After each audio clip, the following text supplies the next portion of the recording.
അപ്പൊ ഇന്ന് ഞങ്ങൾ ഈ വെള്ളയും വെള്ളയൊക്കെ ഇട്ട് പോകുന്നത് വേറെ എവിടേക്കുമല്ല, നല്ല സ്വർണ്ണ നിറത്തില് സായന്റെ ഭംഗിയിൽ കുളിച്ച് നിൽക്കുന്ന ബിർള മന്ദിറിലോട്ടാണ് ഞങ്ങൾ പോയത്. അങ്ങ് ആഗ്രയിൽ പോയി താജ്മഹൽ കാണാൻ പറ്റാത്തവർക്ക് മാനത്ത് ചന്ദ്രൻ വന്നു കഴിഞ്ഞാൽ പിന്നെ ചുറ്റി നടന്ന് കാണാൻ പറ്റുന്ന ഒരു പവർഫുൾ പ്ലേസ് ആണ് ഈ ബിർള മന്ദിർ. കയറിയപ്പോ തന്നെ ഞാൻ പറഞ്ഞു, വാവ്, പുതിയൊരു സ്ഥലത്തേക്ക് പോകുമ്പോൾ ഒന്നിച്ച് കൈയൊക്കെ പിടിച്ചു പോകുന്ന ഒരു ഫീലില്ലേ, അതൊരു ഒന്നൊന്നര ഫീലാണ് കേട്ടോ. പിന്നെ അമ്പലത്തിന് മുന്നിൽ ഒരു മണിയൊക്കെ ഉണ്ടെങ്കിൽ അതങ്ങ് മുഴക്കിയേക്കണം. പുറത്തുള്ളതിനേക്കാൾ മനോഹരായിരുന്നു അകത്തെ കാഴ്ച. കൃഷ്ണനെ രാധ ഇഷ്ടമില്ലാത്തതായിട്ട് ആരാ ഉള്ളതല്ലേ.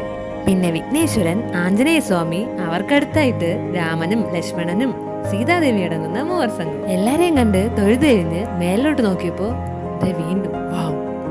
പിന്നെ ക്യാമറ ഇറക്കി കൂടെ ഞാനും കറങ്ങി ഒരു വീഡിയോ അങ്ങ് എടുത്തു. എല്ലാം കഴിഞ്ഞ് സ്വസ്ഥമായിട്ടൊന്നിരുന്നപ്പോ അവിടെയും സെൽഫി. ഇത് ഞാൻ പറഞ്ഞതല്ല, കുട്ടു പറഞ്ഞതാണ് കേട്ടോ.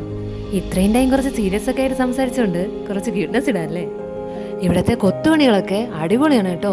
അപ്പൊ ഒന്ന് തൊട്ടു നോക്കിയില്ലേ അതൊരു നഷ്ടമല്ലേ. ഇത് കണ്ടില്ലേ, ആകാശ വിസ്മയം എന്നൊക്കെ പറയുന്ന പോലെ ഒരു ജലവിസ്മയം. പിന്നെ ഇങ്ങനെ വിമാനമൊക്കെ കാണുമ്പോൾ ടാറ്റു കൊടുക്കുന്നവരാണോ നിങ്ങളും? പിന്നെ ഇതൊക്കെ കാണുമ്പോൾ നിങ്ങൾ വിചാരിക്കും എന്റെ ഹെയറൊക്കെ ഇളം കാറ്റിലങ്ങ് പാറി പറക്കുവാണെന്ന്. പാറി പറക്കുന്നതല്ല ഗൈസ്, പറത്തിയതാണ്. അപ്പൊ ഇന്നത്തേക്ക് ഇത്രേ ഉള്ളൂ. അടുത്ത വ്ളോഗുമായിട്ട് അടുത്ത വീഡിയോയിൽ കാണാം.